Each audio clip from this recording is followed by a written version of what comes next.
उपस्थित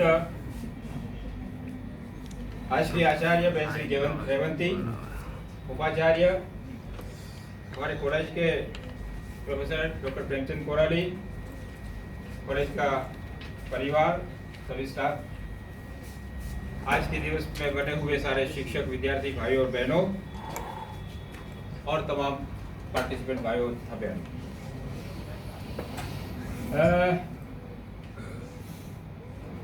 काफी कुछ बातें हुई और काफी कुछ आप लोगों ने अपना अनुभव शेयर किया। मैं कुछ बात आपके समक्ष इसलिए रखना चाहूंगा कि ये परंपरा हमारी वर्षों पुरानी परंपरा है। आप जानते हैं हमारे यहाँ गुरुकुल की प्रथा थी और गुरुकुल से ही हम शिक्षकों को गुरु मानते आए और इसीलिए वो किसी ने प्रार्थना में भी कहा कि गुरुर् ब्रह्मा गुरुर् विष्णु गुरुर्देवो महेश्वर तस्मै श्री गुरु वै नमः। ये गुरु परंपरा, भारतवर्ष परंपराओं का देश है। हमारे यहाँ ये व्यवस्था बनी है कि जैसा हम देते हैं वैसा सामने पाते हैं और उस परंपरा को बरकरार रखने के लिए आज के दिवस में आपके द्वारा आपके गुरुओं को सम्मान कैसे दे सकते हैं, आप उसका मान कैसे बढ़ा सकते हैं, वो किन व्यवस्था से गुजरते हैं और किन परिस्थितियों से वो जूझते हुए आपके समक्ष आपकी क्लास में आकर आपको पढ़ाते हैं, उनका दायित्व जो है, उनकी भूमिका जो है, वो किन किन कठिन परिस्थितियों से गुजरकर अपने अभ्यास में मेहनत मशक्कत करके अपने एक क्वालिफिकेशन प्राप्त करते हैं और प्राप्त करने के बाद जब बतौर वो टीचर के रूप में जब आपके समक्ष क्लास में आते हैं तो जो उन्होंने जो भोगा है या उन्होंने जो पाया है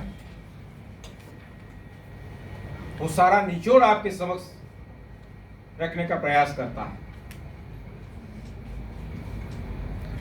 कई बच्चों ने ये कहा कि हम जब क्लास में टीचर आते हैं तो पीछे बैठकर मोबाइल में कुछ ना कुछ खेलते रहते या कमेंट पास करते रहते हैं। मेरा उन बच्चों से अनुरोध है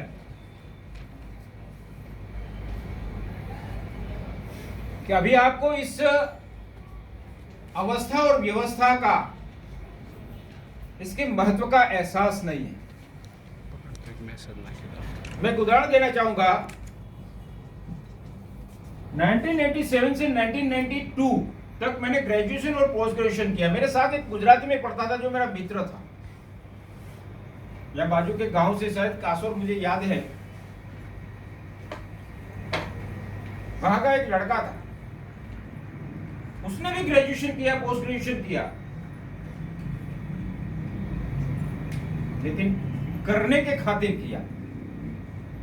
इसलिए जब मैं प्रिंसिपल बना नडियाद में इससे पहले, तो वो खुश हुआ और मुझे मिलने आया कि मेरे साथ पढ़ने वाला एक लड़का एक कॉलेज में अध्यापक बना और अध्यापक के बाद प्रिंसिपल बना, तो चलो मैं उससे मिलूं। मैंने उनसे पूछा क्या कर रहा है तू? कुछ नहीं, बेरोजगार हूं। मैंने उनसे उनकी परिस्थिति से लेकर कोई चर्चा नहीं की, लेकिन आज जब ये बात आई तब मेरे जहन में वो बात उभर कर सामने आई कि आप उस समय का सदुपयोग नहीं करते।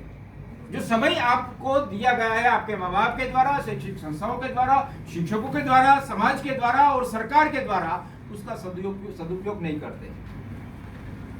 बाद में जब ऐसे दोराहे पर खड़े अपने आप को पाएंगे कि जहां से आपको तय करना मुश्किल हो जाएगा कि आपको क्या करना क्या नहीं करना, और जिंदगी ऐसी बदतर बन जाएगी कि फिर आपका कोई कुछ नहीं कर पाएगा। कहा जाता है कि पढ़ते पढ़ते किसी को, कुछ लोग ऐसे भी होते हैं, अब पढ़ते पढ़ते कहां के सबको नौकरी मिलती है, ऐसा नहीं है।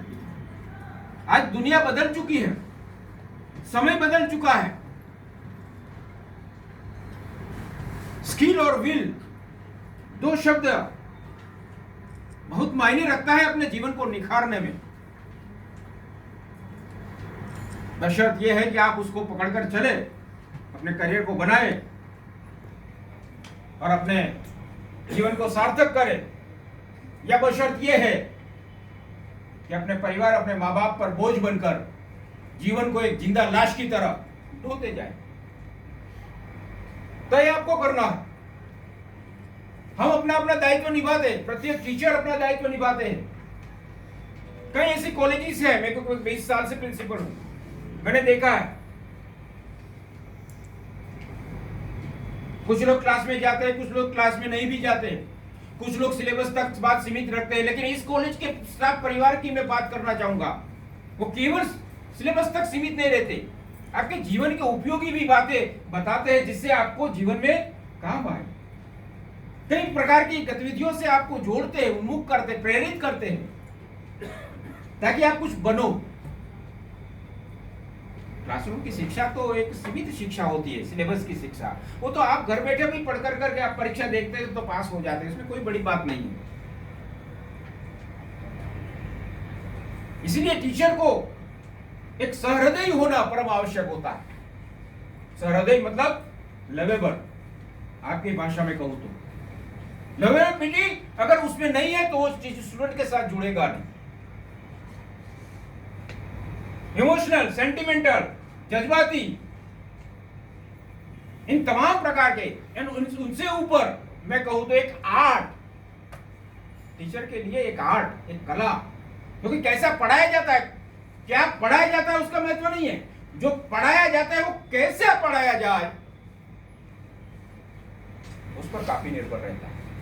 मैं सोच रहा था, कई बच्चों ने कहा कि क्लास में जब टीचर आते तो पीछे मैंने कभी ऐसा महसूस नहीं किया मेरी क्लास में, माफ कीजिएगा, जिस क्लास में मैं गया हूं उस क्लास में अगर नोटी से नोटी भी स्टूडेंट्स हो बैठा हो तो भी वो सब कुछ छोड़कर मेरी ओर आकर्षित हो जाता है। ये पर्सनालिटी, ये व्यक्तित्व, ये छाप, ये भाषा, ये भाव, ये भंगिमा, वो कंटेंट, वो कम्युनिकेशन का जरिया तमाम आर्ट के अंदर आ जाता है। क्या ताकत है कि बच्चा खिड़की से बाहर जाके अपने आप को ऐसा माहौल बना दीजिए। ये तो आर्ट्स का विषय है, चाहे वो सोशियोलॉजी हो, चाहे अर्थशास्त्र हो, चाहे हिंदी हो, चाहे गुजराती हो, चाहे अंग्रेजी हो। बतौर अभिनेता टीचर को काम करना पड़ेगा, भाषा को बदलना पड़ेगा, आवाज को बनानी पड़ेगी।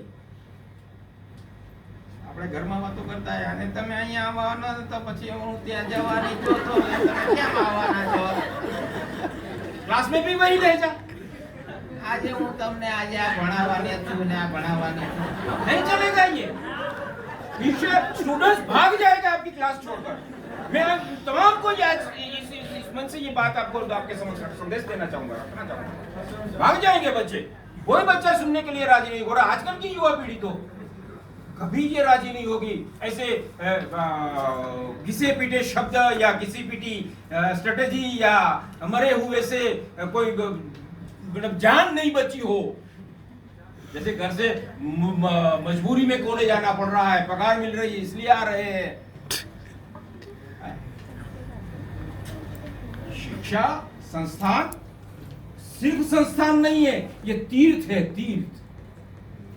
शिक्षा ये संस्थान नहीं है, ये तीर्थ है। जब हम जिस तीर्थ में जाते हैं ना, तीर्थ पे, तीर्थ यात्रा में जाते हैं, वहां स्नान करने के लिए मन से, तन से, पूरे जेहन से उसमें डुबकी लगा के अपने आप को पवित्र करने के लिए हमेशा कामना करते। वही भावना जब आप शिक्षक संस्थाओं में करोगे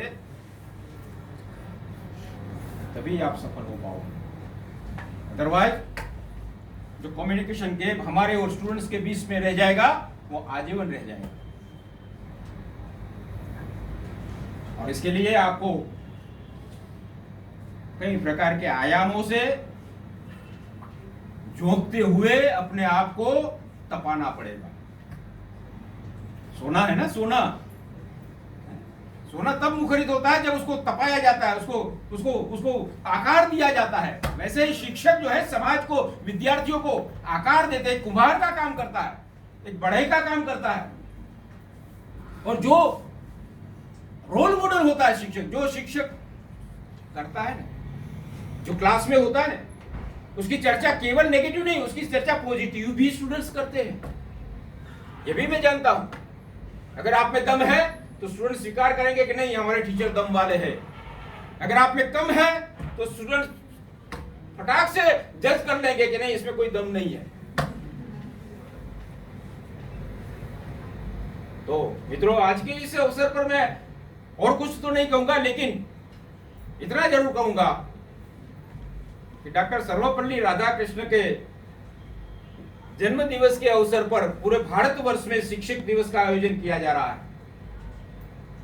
वो डॉक्टर सर्वपल्ली राधाकृष्णन जो कि हिंदुस्तान की संतान, केवल हिंदुस्तान के अन्य विद्यालयों विश्वविद्यालयों में नहीं बल्कि विश्व की ऑक्सफोर्ड विश्वविद्यालय में बतौर दर्शन शास्त्र के प्रोफेसर पढ़ाने वाले इस भारत की धरोहर, जिसकी अहमियत को, जिसके ज्ञान को मद्देनजर रखते हुए तत्कालीन भारत सरकार ने समग्र भारतवर्ष के स्टूडेंट्स फेलोशिप कमीशन के अध्यक्ष के रूप में नियुक्ति करके उसका मान बढ़ाया था, शायद कम लोग जानते। फिर उसके बाद उसको उपराष्ट्रपति बनाया, देश का प्रथम उपराष्ट्रपति, द्वितीय राष्ट्रपति इत्यादि कई सब पोजीशनों से उसको नवाजा। ये केवल भारतवर्ष में नहीं है, विश्व के कई सारे देश है जो शिक्षक दिवस को मनाए जाते हैं। 5 अक्टूबर विश्व शिक्षक दिवस होता है, 5 अक्टूबर। चाइना हो, थाईलैंड हो, यूक्रेन हो, कई विश्व के देश है, अमेरिका है, उसमें भी पूरा शिक्षक दिवस का पूरा सप्ताह मनाया जाता है। यूएस में, जिस यूएस को हम लोग पश्चिमी देश की संस्कृति समझकर नकारते हैं, आज उसी देश में संस्कारों की कोई खोट नहीं है। लेकिन क्या है, एक उदाहरण देना चाहूंगा। एक टीचर था जो जिसकी नियुक्ति हुई एक स्कूल में। कुछ दिन काम करने के बाद वो प्रिंसिपल के पास आया, कहने लगा मुझे छोड़नी है नौकरी। क्यों नौकरी छोड़नी है, अभी तो तुम्हें नौकरी मिली है। तो कह नहीं, मेरे लिए ये माहौल सूट नहीं कर रहा है।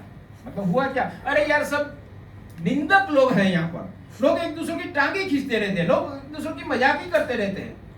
ऐसे माहौल में शिक्षा व्यवस्था और ये शिक्षण का महत्व क्या रह जाएगा। इसलिए मैं ऐसे माहौल में काम नहीं कर सकता, मुझे रेजिग्नेशन देना है, मेरा रेजिग्नेशन आप स्वीकार कर लीजिए, मेरा त्यागपत्र। प्रिंसिपल ने कहा ठीक है, जब आपने मन बना ही लिया है तो मैं मना नहीं करूंगा। बहुत सुंदर सुंदर उदाहरण, जरा आप गौर फरमाइएगा। आपने मन बना ही लिया है तो मैं इनकार नहीं करूंगा, लेकिन एक शर्त है मेरी। तो क्या शर्त है? तो जो मेरी मेज पर एक पानी का गिलास पड़ा है ना, भरा हुआ, तो हाँ उसको हाथ में उठाइए, पकड़िए, हथेली पे रख दीजिए और पूरे स्कूल का भ्रमण करिए, एक चक्कर, ज्यादा नहीं, एक राउंड लगा कर आइए। याद रहे, पानी के गिलास से एक भी बूंद नीचे गिरनी नहीं चाहिए। कोई बात नहीं, उसमें कौन सी बड़ी बात है। पानी का गिलास हाथ में रखकर तो कोई भी परिक्रमा करके आ सकता है।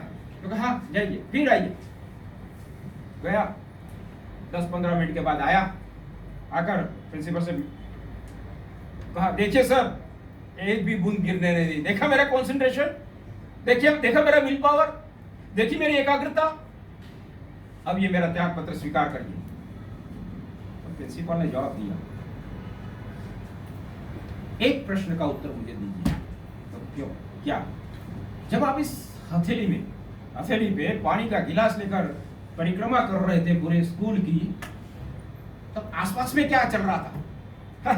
क्या बात कर रहे हैं, आसपास में क्या चल रहा था वो मैं कैसे देखूंगा, क्योंकि मेरा तमाम कंसंट्रेशन तो इस पानी के गिलास पर था जिसकी एक भी बूंद न गिरे। मैंने तमाम ताकत, तमाम शक्तियां उसमें झोंक दी और देखिए पानी का बूंद, एक भी बूंद नहीं गिरने दी। इसलिए मैं आसपास में नहीं देखा मैंने कुछ। मैं हमेशा एकाग्र चित्त पर काम करने वाला एकमात्र व्यक्ति हूं, आपको याद होना चाहिए। अच्छा, मैं वही कह रहा था। आपने जब पहली शिकायत की ना कि आसपास में जब स्टाफ रूम में जाते तो एक दूसरे की टांग खिंचाई करते, एक दूसरे की निंदा करते, एक दूसरे को क्रिटिसाइज करते। मैंने पूछा क्लास में तो बच्चे बड़े सब नोटी, सब दादा, सब बदमाश। अब ऐसे माहौल में मैं काम नहीं कर सकता।